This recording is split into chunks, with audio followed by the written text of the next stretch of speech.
Le dernier président blanc d'Afrique du Sud, Frédéric de Klerk, est mort jeudi à l'âge de 85 ans. Dernier président d'un gouvernement minoritaire après 350 ans de régime colonial et d'apartheid, il cédera le pouvoir à Nelson Mandela, élu en 1994, avec lequel il a partagé un prix Nobel 3 ans plus tard. À l'origine de plusieurs polémiques qui ont terni sa réputation, de Klerk aurait enregistré cette vidéo dans laquelle il a présenté ses excuses pour l'apartheid. Je m'excuse sans réserve pour la douleur, la souffrance, l'indignité et les dommages que l'apartheid a causés aux Noirs, aux Bruns et aux Indiens d'Afrique du Sud. Permettez-moi dans ce dernier message de partager avec vous le fait que depuis le début des années 80, mon point de vue a complètement changé.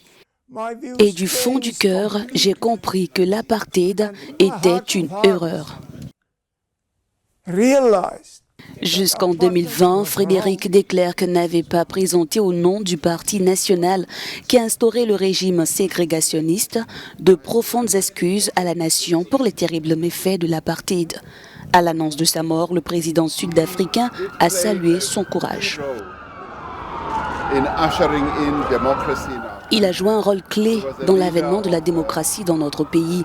Il était le leader d'un parti qui était largement discrédité par rapport au rôle joué par le Parti national dans l'application de l'apartheid. Mais il a eu le courage de s'écarter de la voie dans laquelle le parti qu'il dirigeait s'était engagé depuis 1948 et nous nous souviendrons de lui pour cela. C'est de Klerk, en 1990, qui ordonne la libération de Nelson Mandela après 27 ans de prison.